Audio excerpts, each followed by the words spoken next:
저희가 1월부터 시작해서 지금까지 계속 예배에 대해서 함께 말씀을 나누고 있습니다. 영광스러운 하나님의 임재, 그리고 그 하나님의 영광을 보면서 찬양과 경배가 터져나오고, 또 하나님의 영광을 보면서 너무나 초라한 죄인된 나의 모습을 발견하면서 하나님께 죄를 자백하고 하나님의 용서를 깨닫습니다. 이것이 예배의 순서죠. 그리고 주님은 이러한 우리에게 말씀해 주시죠. 메시지를 전해 주십니다. 그리고 그 말씀을 들은 예배자들은 그 말씀에 반응해서 자기 자신을 하나님 앞에 온전히 드리는 헌신, 봉헌으로 나아갑니다. 자, 지금까지 우리가 예배 순서의 상황을 말씀드렸죠. 그것이 성경에서 말하고는 예배의 모형입니다. 거룩하신 주님의 임재, 주님을 향한 찬양과 고백, 우리의 죄의 자백과 또 그것을 용서하시는 은혜, 그리고 거기에 부어주시는 하나님의 말씀, 그것에 응답하여 하나님 앞에 드리는 헌신. 그리고 나서 우리 교회 주보를 보면 무슨 순서로 이어지나요? 새가족도 환영하고 교회 소식도 알립니다. 그러니까 함께 예배에 참여하는 사람들이 서로 교제하고 서로를 돌아보는 시간을 짤막하게 갖는 것입니다. 그리고 나서 그 이후의 시간들은 파송의 시간입니다. 이 예배의 마무리는 끝을 의미하는 것이 아니라 새로운 시작을 의미하는 것입니다. 아마 2월 달에 많은 대학들이나 중고등학생들이 이제 졸업식을 했어요. 졸업식을 하면서 가장 많이 듣는 말 중에 하나는 뭐냐면 졸업은 끝이 아니다, 새로운 시작이다, 이런 말을 많이 하거든요. 근데 예배도 마찬가지입니다. 예배를 마무리하면서 이제 예배가 끝났구나가 아니라 새로운 예배로 들어가는 것입니다. 우리 교회의 마무리는 가만히 보면 공동체 고백이 있어요. 우리 라이트하우스의 공동체 고백을 함께 드립니다. 지금 한 교회가 더 개척이 돼서 이제 19개 교회가 라이트하우스 무먼트로 개척을 하고 있는데, 19개의 교회가 어디서 예배하든, 호주든 아니면 미국이든 독일이든 한국에 있든 어디서 예배드리든 똑같이 라이트하우스 신앙 고백을 같이 하고 있어요. 우리는 이런 교회, 또 이러한 신앙으로 하나님을 믿고 따릅니다, 이런 고백을 하고 있죠. 이 고백을 한 이후에 우리가 보통 파송 찬양을 하죠. 올해는 삶의 예배라는 곡으로 계속 마지막 찬양을 하고 있습니다. 파송 찬양이라고 하죠. 그리고 이제 축도로 예배를 마무리하게 됩니다. 이 세 가지는 모두 우리의 결단이고 우리의 다짐이고, 또 교회에서 함께 드렸던 예배의 현장을 삶으로 옮기는 과정입니다. 이것이 예배의 마무리예요. 예배 끝나는 것이 아니라 이것을 다짐해서 이제 삶으로 나아갑니다, 이런 고백을 드리는 겁니다. 자, 예배를 다 마치면 이제 예배가 끝났구나 이렇게 생각할 것이 아니라 이제 또 다른 예배로 우리가 나아가고 있구나, 이런 마음을 가져야 합니다.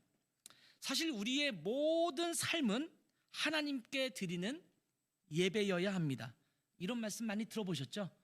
우리의 삶은 예배다. 안 들어보셨어요? 마치 처음 듣는 것처럼 저를 쳐다보고 계십니다. 들어보셨죠? 근데 실제로 여러분의 삶이 예배가 되고 있습니까? 업무에 바빠서, 또 가정일에 바빠서, 자녀를 돌보는 일에 바빠서 예배는커녕 그냥 살아가는 것도 바쁜 모습을 지내고 있지 않습니까? 축구 선수 중에서 그 이영표라는 선수가 있잖아요. 이영표 선수가 했던 말이, 감동적인 말이 하나 있었어요. 자기는 축구하는 그 경기 시간이 예배의 시간이라고, 뭐 이런 얘기를 하더라고요. 그래서 제가 저 친구는 신앙이 참 좋아서 예배, 축구하는 경기 시간을 예배로 삼고 있구나, 정말 귀한 고백이다, 이런 생각을 했거든요. 여러분이 직장에서 일하는 그 사무하는 시간, 또 거기서 사람들을 대하는 시간, 또 여러분이 직장에서 누군가를 대하고 함께 어울리는 시간들, 그리고 업무를 처리하는 시간들, 이 모든 시간이 예배의 현장이 되어야 한다라고 말씀하고 있는 것입니다. 이렇게 우리가 주일날 아침에 교회에 모여서 예배를 드리고 있는데, 우리 교회에서는 이 예배를 뭐라고 부른다고 했어요? 주일 낮 예배? 주일 예배? 대예배? 우리 교회 이 주일 아침에 드리는 예배가 뭐예요? 공동체 예배라고 부른다고 했잖아요. 공동체 예배. 자, 우리는 하루 24시간 일주일에 7일 동안 하나님 앞에 예배자로 서 있어야 합니다.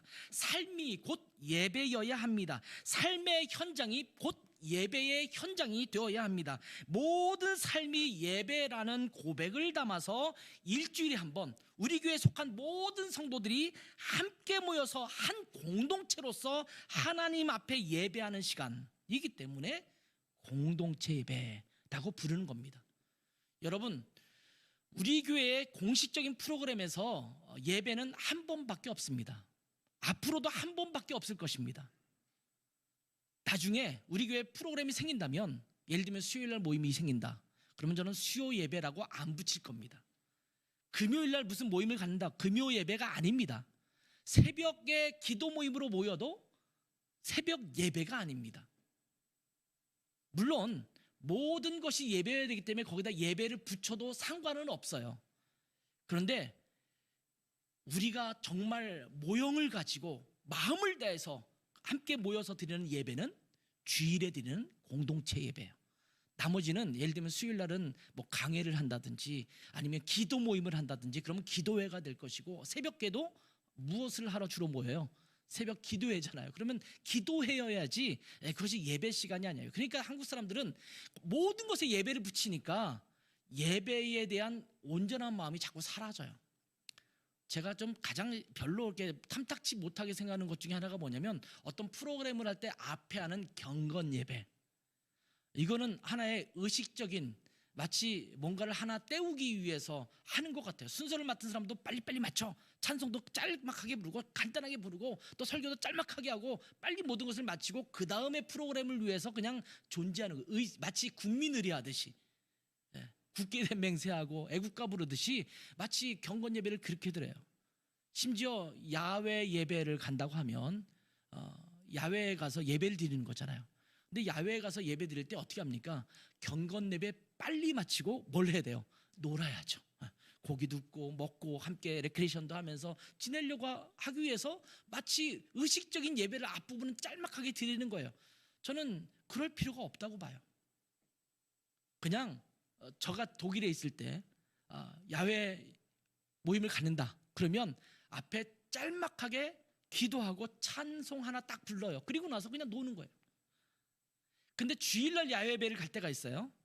주일날 야외배 갈 때가 있는데 그때는 어떻게 하냐면, 가서 짤막하게 예배를 마치고 그 다음에 프로그램을 갖지 않습니다.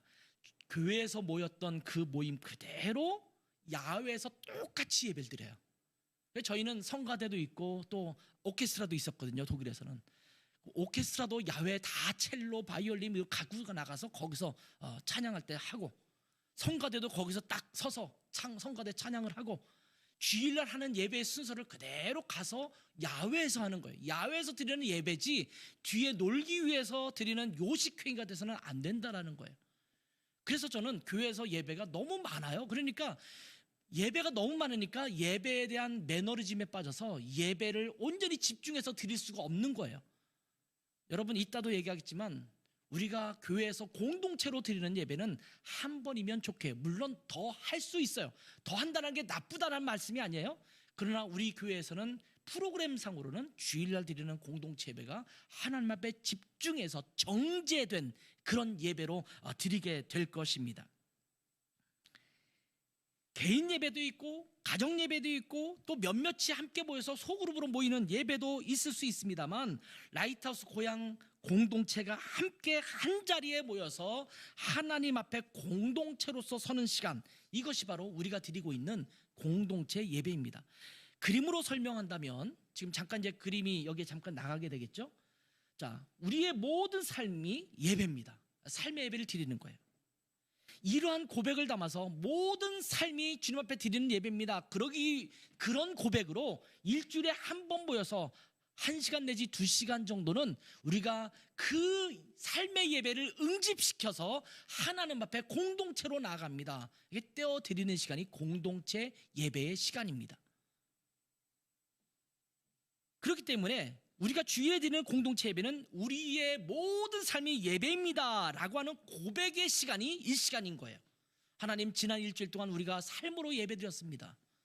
그 고백으로 이 시간 떼어서 구별하여 우리 공동체가 예배합니다. 그리고 이 예배를 통해서 다시 삶의 예배로 나아갑니다. 이런 고백의 현장이 지금 우리가 드리는 예배의 현장이어야 한다는 것입니다. 자, 오늘 읽은 로마서 12장 1절과 2절 말씀은 교회를 좀 다녀보신 분들은 잘 알고 있는 말씀입니다. 로마서는 두 부분으로 크게 나뉘어요. 이 뭐 로마서뿐만 아니라 대부분의 서신서들이 두 부분으로 나뉘는데, 그 부분은 뭐냐면 앞부분은 이론편이에요. 이론. 어떤 그 신학적인 주제나 어떤 그 진리에 대해서 이론적으로 쭉 설명을 해요. 그리고 나서 뒷부분은 실천편이라고 하는데, 그런 이론, 그 말씀에 따라서 어떻게 살아가야 될 것인가를 말하는 실천편으로 나누는데, 로마서는 1장부터 11장까지가 이론편입니다. 거기에는 하나님의 그리스도가 주인 되심, 또 예수님이 우리의 구세주 되심, 이 신득이 믿음으로 우리가 구원받고 믿음으로 어떻게 살아가야 되는지에 대해서, 죄에 대해서 우리가 어떻게 해야 되는지에 대해서 쭉 설명하고 있는 것이 로마서 1장부터 11장까지에 있는 말씀입니다. 그리고 12장부터 마지막 장까지가 실천편이에요. 그래서 그 뒤를 쭉 보면 복잡한 이론이 나오지 않습니다. 형제를 사랑하고 대접하고 어떻게 할 것이며 이런 구체적인 실천편이 쭉 나오고 있거든요. 자, 11장까지 마치고 12장을 시작하면서 그러므로 라는 말씀으로 시작해요. 그러므로. 왜 그럴까요? 너희가 이렇게 이론을 알았지? 진리가 이거야. 이런 삶을 살아가는 거야. 그러면 어떻게 할 것인가를 말하는, 마치 쌍두마차가 끌어가듯이 앞부분에 말하고 있는 것이 무엇이냐면, 그러므로 너희 몸을 하나님이 기뻐하시는 거룩한 산 제물로 드려라. 이것이 영적 예배다. 이렇게 말씀하고 있는 겁니다. 그러면서 이 세대를 본받지 말고 마음을 새롭게 함으로 변화를 받아서 하나님의 선하시고 기뻐하시고 온전하신 뜻이 무엇인지 분별하도록 하라. 이렇게 말씀하고 있어요. 예배를 통해서 하나님께서 찬양과 영광을 받으시고 그러한 예배자들에게 메시지를 전해 주십니다. 그리고 이 말씀에 대해서 내가 헌신하겠다라는 고백을 예배를 통해서 우리가 함께 드립니다. 그러면 하나님께서 오케이, 알았어. 그렇다면 이제는 너희의 몸을 거룩한 산 제물로 드려야 할 시간이야. 이것이 영적 예배야. 알았지?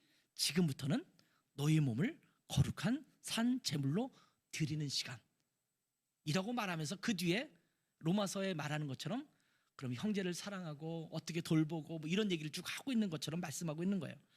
거룩한 산 제물이라는 말은 영어 성경에서 a living and holy sacrifice라고 말하고 있어요. 살아있고 거룩한 제물입니다.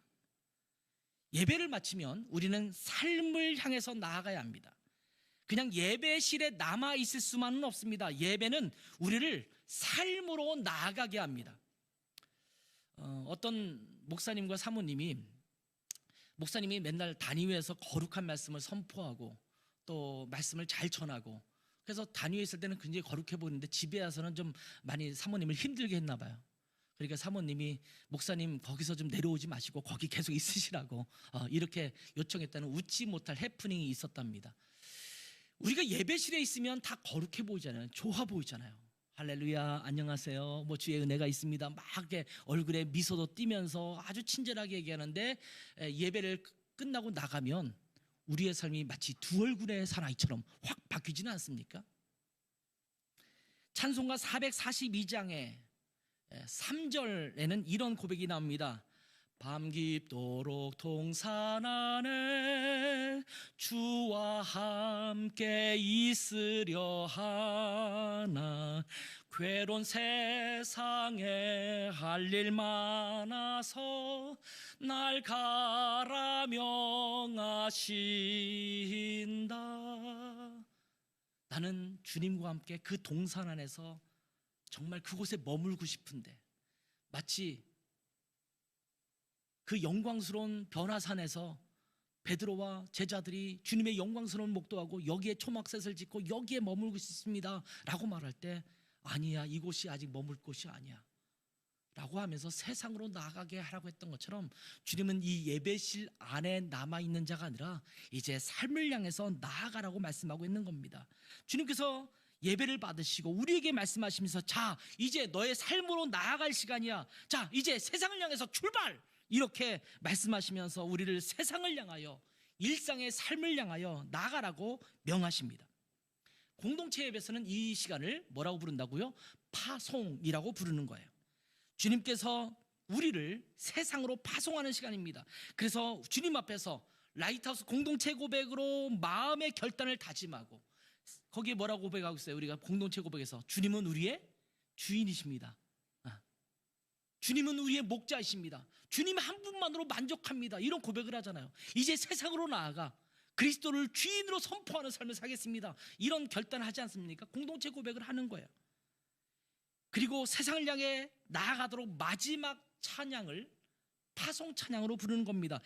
이것은 예배의 마지막 순서인데 결단이면서 파송 찬양은 세상을 향해서 나아가는 진군가라고 말할 수 있습니다. 군인들이 나가면서 앞으로 나아가듯이 고백하는 거예요. 우리는 올해 한 해 동안 삶의 예배, 온 마음으로 드리는 예배라는 주제를 가지고 한 해를 시작했잖아요. 그 삶의 예배라는 노래를 매주마다 마지막 찬양 부르는 거예요. 이제 입술로 부르는 그 시간이 아니라 삶의 예배로 나아가기를 원합니다.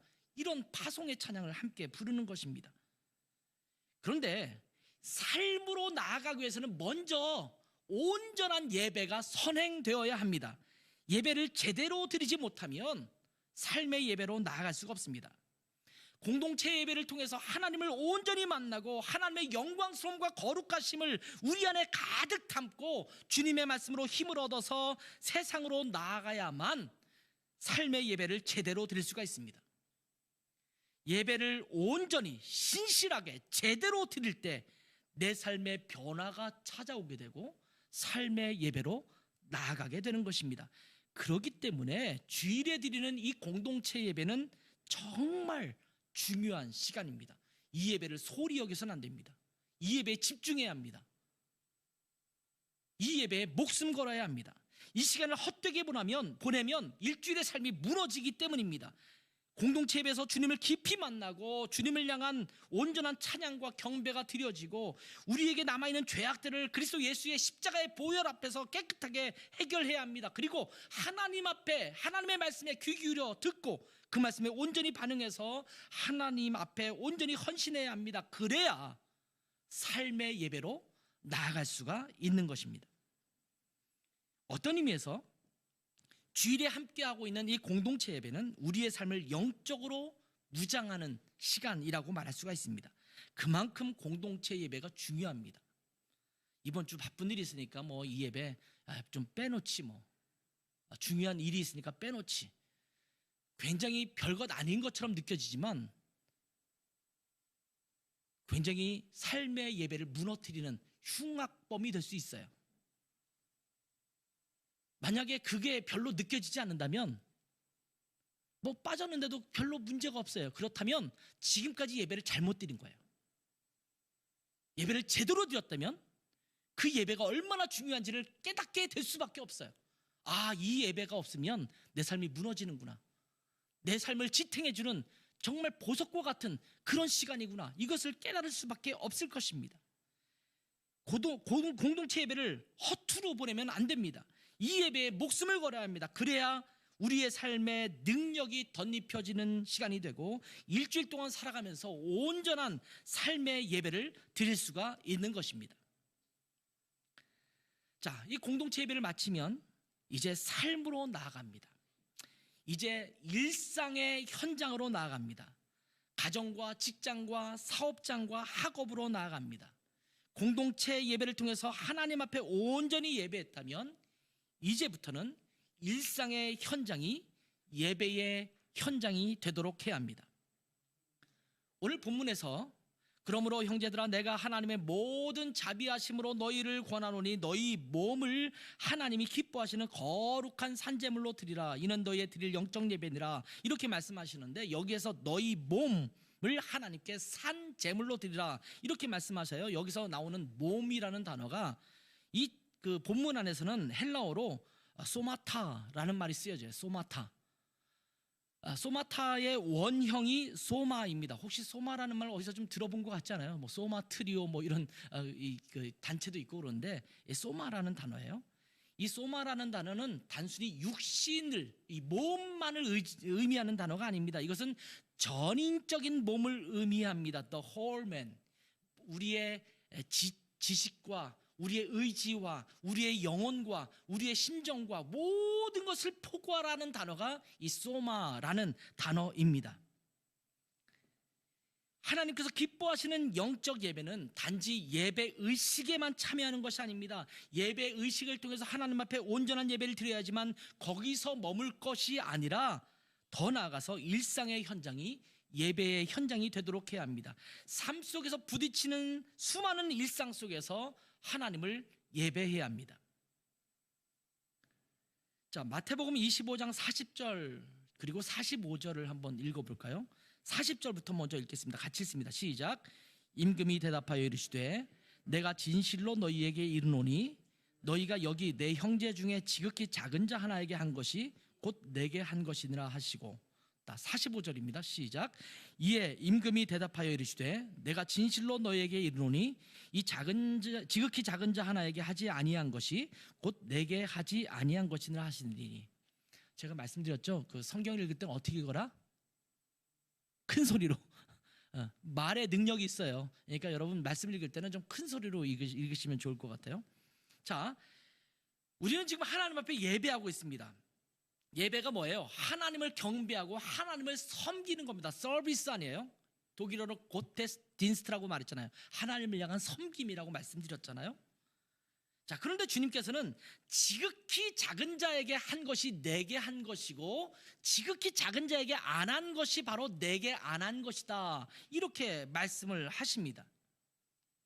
아무리 공동체 예배를 잘 드렸다고 해도 삶 속에서 자신만 알고 다른 사람을 배려하지 않고 다른 사람을 제대로 섬기지 않는다면 주님을 온전히 예배하지 않는 것이 된다라고 말씀하는 것과도 같습니다.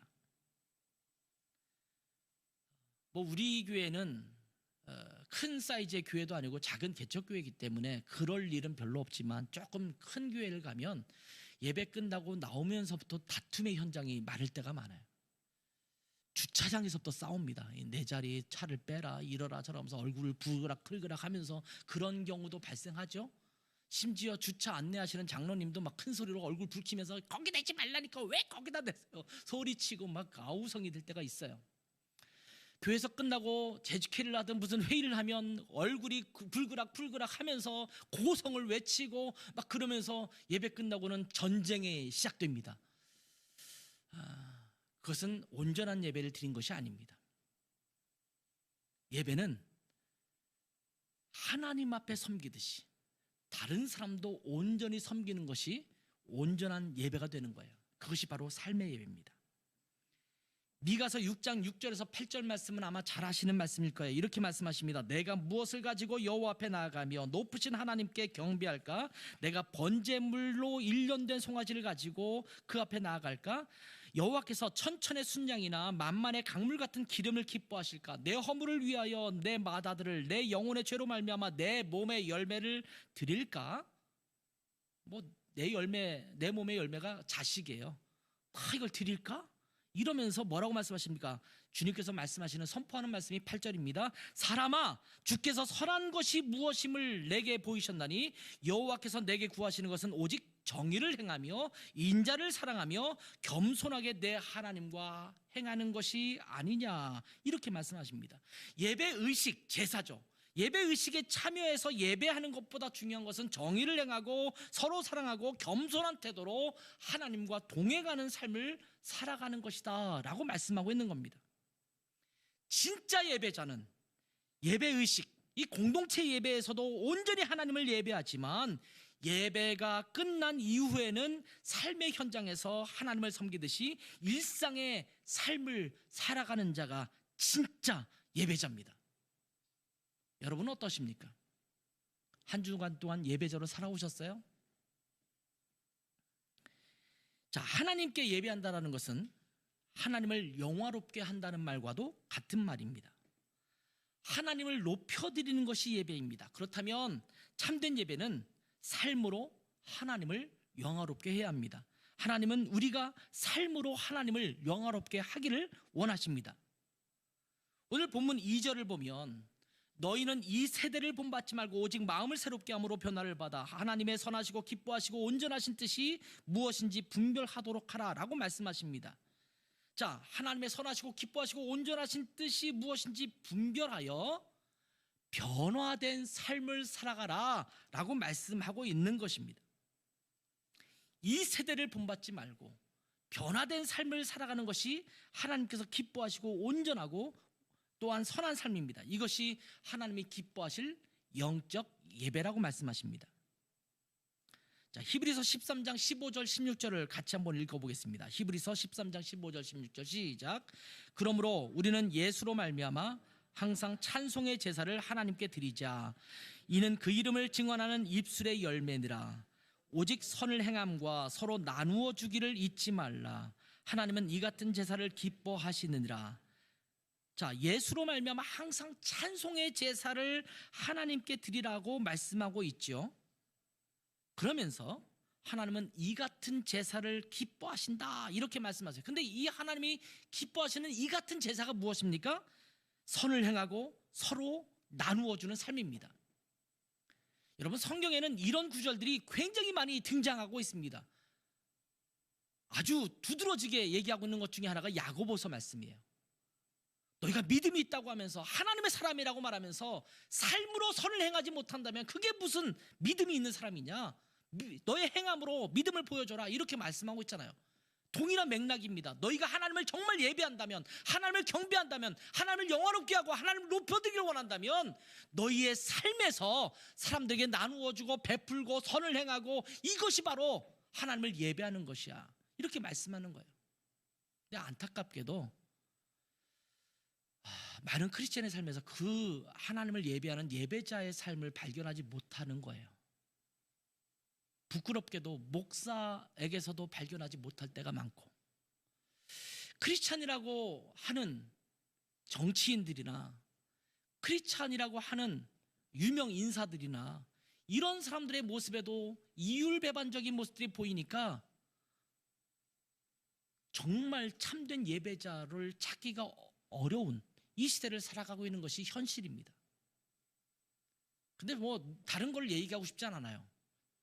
저는 중요한 것은 우리다. 우리가 라이트하우스 고향에 속해 있는 사람들은 그러한 삶의 예배자로 살아가자.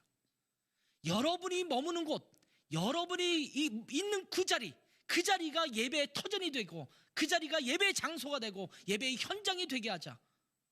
그러면 우리를 통해서 등대가 되지 않겠어요? 빛을 비추는, 저렇게 살아가야 되는 거구나, 저것이 하나님께 영광을 돌리는 거구나, 이것을 보일 수 있지 않겠어요?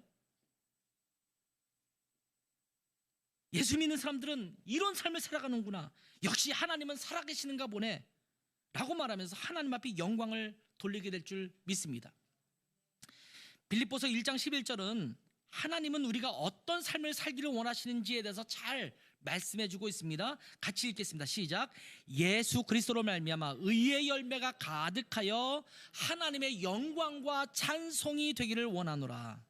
자, 예수 그리스도 안에서 의의 열매가 삶 속에서 온전히 드러나서 우리 그리스도인들이 하나님 앞에 영광과 찬송이 되기를 원하십니다. 연말이 되면 연예대상 뭐 이런 거 있잖아요. 연애가 아니라 연예대상 그런 대상을 해요. 그러면 이제 믿는 크리스천들이 나와서 먼저 하나님 앞에 영광 돌리고요 이런 말씀 많이 하잖아요. 그것을 통해서도 하나님이 영광 뭐 받으신다고 저는 믿어요. 축구 선수들이 게임하면서 골을 한번 넣고 기도하는 세리머니를 하는 것을 통해서도 하나님 앞에 영광이 될 수 있다고 저는 생각해요. 좋습니다. 근데 그 모습만 있어서는 안 된다라는 거예요. 그것을 북돋아주는 그 삶이 뒷받침되어야 한다라는 말씀입니다. 우리가 일상에서 주님께서 원하시는 기뻐하시는 삶으로 살아가면 그것 자체가 곧 하나님께 영광과 찬송이 된다라는 말씀입니다. 이것은 우리의 삶이 곧 예배의 현장이 되고 있다라는 말씀이기도 합니다. 여러분, 이런 말씀을 혹시 듣고 살지는 않습니까? 야, 너는 예수 믿는다라는 사람이 왜 그래? 굉장히 치욕적인 말입니다. 그 사람과 내가 삶의 가치관이 달라도, 추구하는 방향이 다르고, 신앙의 대상이 달라도 그 사람들이 우리를 보면서 그래, 너와 나는 정말 다르지만 너가 살아가는 삶의 모습은 인정. 내가 그것을 받아들일 만해. 이러한 소리를 들어야 되지 않겠습니까? 여러분의 삶은 하나님을 영화롭게 하는 삶이 되고 있습니까? 예배를 마친다면 마무리 시간에 그것을 함께 우리 마음에 모아야 돼요. 아, 이제 마지막 예배가 마치는구나. 이제 삶의 현장으로 나가야 되는구나. 우리를 주님께서 파송하시는구나. 그럼 내가 이러한 삶으로 나아가야지. 그 삶의 첫 걸음을 시작하는 것이 예배의 마지막 부분입니다. 우리가 주일에 드리는 공동체 예배는 삶의 예배로 나아가는 출발점입니다. 그리고 일주일 동안 삶의 예배를 잘 드린 후에 주일에 함께 드리는 공동체 예배는 삶의 예배를 모아서 모든 성도들이 하나님께 드리는 응집된 예배라고 할 수가 있습니다. 공동체 예배는 이 예배 하나로 독립되어 있지 않습니다. 공동체 예배는 삶의 예배로 이어지고 삶의 예배는 공동체 예배로 응집됩니다. 이것이 반복되면서 우리의 모든 삶이 하나님 앞에 드려지는 온전한 예배가 되는 것입니다. 이것이 예배예요. 그러니 이 예배를 여러분 소홀히 여기면 되겠어요? 이 예배에서 삶의 예배가 시작되고 삶의 예배가 이 예배로 마무리되는 겁니다. 온 마음으로 하나님을 예배하고 온 삶이 하나님 앞에 예배가 되는 복된 우리 라이트하우스 고향 식구가 되기를 주님의 이름으로 축원합니다. 함께 기도하겠습니다. 함께 기도하면서 주님 앞에 이런 고백을 드려볼까요? 하나님, 저의 예배를 돌아보게 하셔서 감사합니다. 이 예배 의식에 참여하는 것으로 끝나지 말고 이 예배에 온전하게 잘 예배함으로 말미암아 삶의 예배가 하나님 앞에 온전히 드려지는 삶의 예배자가 되게 도와주십시오. 제 삶이 그렇게 되게 도와주시고 내가 속한 직장에서, 가정에서, 학업의 터전에서 사람들을 만나는 그 삶의 현장에서 예배자로 온전히 설 수 있도록 도와주십시오. 이런 고백을 잠깐 드려볼까요? 함께 잠깐 고백하는 시간 갖도록 하겠습니다. 기도합니다. 아버지 하나님, 이 시간 우리가 말씀을 함께 나누었습니다. 하나님, 삶의 하나님 앞에 드려지는 예배의 현장이 되어야 된다라고 우리가 함께 말씀을 나누었습니다. 공동체 예배로 끝나는 것이 아니라 하나님 삶의 현장에서 내 삶의 터전이, 일상의 삶이 하나님 앞에 온전히 예배하는 예배의 현장이 되기를 주님께서 간절히 원한다라는 말씀을 함께 나누었습니다. 거룩한 산 제물로 우리를 드리라고 말씀하시고 이것이 영적 예배라고 말씀하셨던 주님 앞에 우리 자신을 온전히 내어드려서 이 시간 이후로 우리가 만나는 삶의 현장에서, 직장에서 만나는 사람들마다 예배의 현장으로 삼아 온전한 예배자로 서는 저희들 되게 도와주셔서 하나님 아버지, 우리가 예배를 드리고 있는데 이 예배로 끝나지 않게 도와주시고 우리의 삶 속에서 삶의 현장이, 일상의 현장이 예배의 현장이 될 수 있도록 복 주시기를 원합니다. 우리가 직장에서, 사업장에서, 또 삶의 터전에서, 학업의 터전에서 지내는 모든 현장에서 저희를 통해서 하나님 앞에 영광과 존귀를 올려드리고 하나님을 영화롭게 하는 온전한 예배자로 서게 도와주셔서 예배에 집중하고 예배에 응집되고 또한 삶의 예배로 계속적으로 이어져 나가는 놀라운 영광스러움이 우리 삶에 깊이 스며들 수 있도록 축복하여 주시옵소서. 감사하며 예수님의 이름으로 기도했습니다. 아멘.